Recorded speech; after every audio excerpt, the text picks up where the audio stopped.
Alright, let's compare these three motion maps. So this is an object moving at a constant speed in a linear fashion. This is an object moving with a constant acceleration in a linear path. And this is an object moving in a circular path at a constant speed.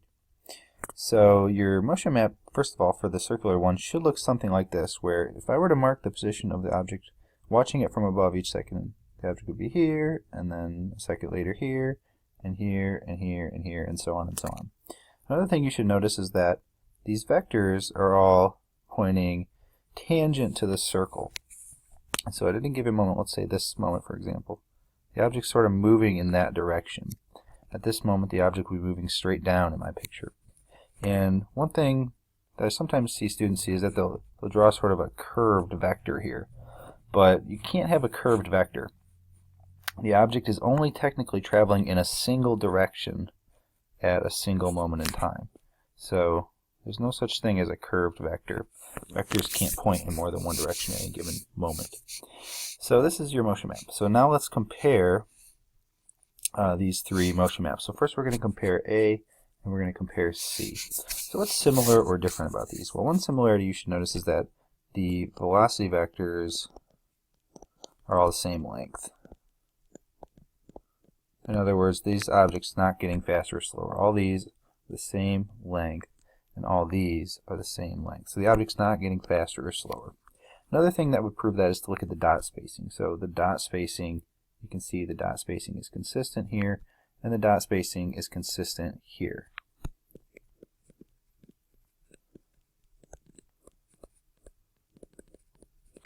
The difference you would notice is that this one's traveling in a straight line, and this one it keeps changing direction.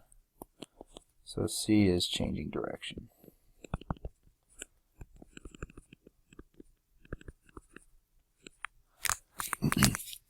Alright, now let's look at B and C. So B and C.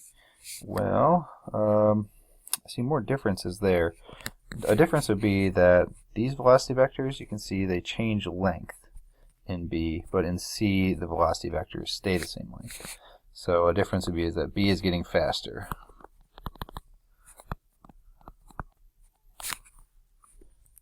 And I can tell that from the V vectors. You could also see that the dot spacing is changing in B, but the dot spacing in C is staying the same. The object keeps moving the same amount of distance around the circle each second. Another thing you might notice is that C is changing direction.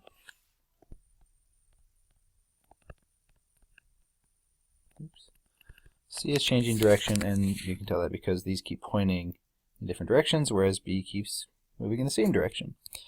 And the last thing you might notice is that B has acceleration vectors, whereas I didn't draw any for C. And there actually is a similarity here, and you may not have caught it, but the similarity is that the velocity in B is changing, right? It's getting faster. And the velocity in C is also changing, but it's changing in a different way. The velocity vectors are just changing the direction they point. They're not changing in length, but they're changing somehow. So the V vectors are changing somehow. So that's a similarity. They're getting longer in B, and they're changing direction in C. So that's a change. And so the question is, arises then, is this object accelerating? Because the V vectors are changing, the velocity is changing. So should I have acceleration vectors in C? And if so, which direction should they point? Alright, so let's look at the next page. You have a circle on there, and let's pretend this is the path that some object is traveling around in circular motion at a constant speed. So at this point up here, the object will be traveling, let's say that way, if this thing is moving around clockwise. And then a little bit later, the object will be moving sort of that way. And you have to draw those two vectors the same length because the object has a constant speed. So I'll call this V1 and V2 some moment later. And so that velocity has changed somehow. And so if you think back to earlier in the year, the way that we came up with the next velocity vector is by taking the previous velocity vector and adding on the acceleration vector. So I'm just going to pull this off to the side here. I'll try and make it look exactly the same.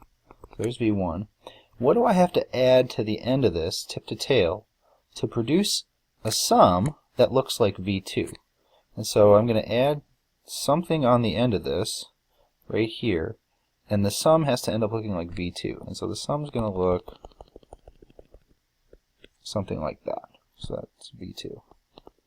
And so you can see that what I had to add on to V1 was something that looks like that.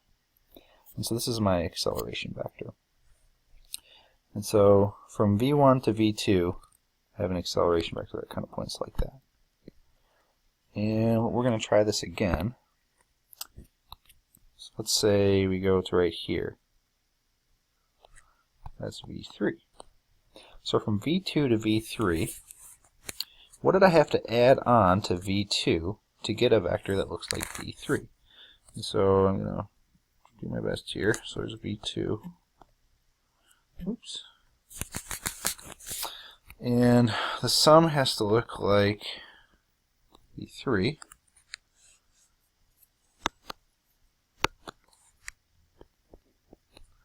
Okay. And what did I have to add on to that?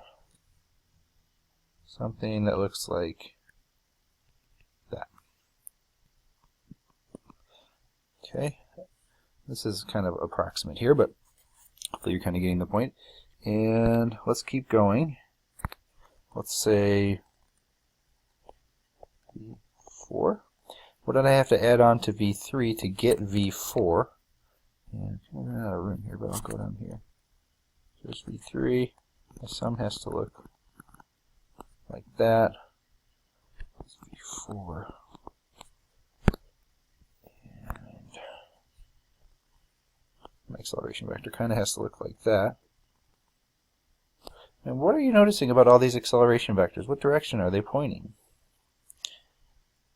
Hopefully you said towards the middle. And I could keep going. I'll do one more. So at the very bottom here we'll be moving that way. Ooh, that was really wobbly. So that's V5, and so V4. I have to add to V4 to get a vector that looks like V5. And that was really rough, but notice it kind of looks like that. And so look at that. All these acceleration vectors start pointing toward the center. Why would the acceleration vectors point toward the center? Well, didn't we say earlier that to keep something moving in a circle, there has to be a net force pointing toward the center? And so since the net force is pointing toward the center, that's the direction of the acceleration. In fact, if you haven't realized it yet this year, F net and the acceleration, they always point in the same direction. Because F net is what is causing the acceleration to occur. And so when you have something moving in a circle, even if it's moving at a constant speed and not getting any faster or slower, it is accelerating. And the acceleration is pointing towards the center. And this type of acceleration is called centripetal acceleration. Centripetal, not centrifugal, okay? Not that. It's called centripetal. This is a common word that people mess up. So it's centripetal acceleration, A sub c. And so if you turn back to the previous page, question 4 says, is an object accelerating if it is moving in a circular path at a constant speed? The answer is yes. Even though the object's not getting faster or slower, the object is changing direction. And we would say that that's a change in velocity and the object is accelerating. So if you think back to earlier in the year, remember velocity is how fast something's moving, or its speed. And velocity always includes a direction. And so far this year, we've said, well, whenever this is changing, we say the object's accelerating. So if it's getting faster, it's accelerating. If it's getting slower, it's accelerating. But we've never really talked about this. So if something's changing direction, well, that means the velocity is changing somehow. And so if something's changing direction, it is accelerating, because net force is required to make that happen. So even if the object is staying at the same speed, but is changing direction, it is still accelerating. So acceleration occurs when speed or the direction change. It doesn't have to be both. It can be both. Sometimes something can change how fast it's moving and the direction it's traveling. But it could just be one or the other. If this is changing, it's accelerating, or if this is changing, it's accelerating.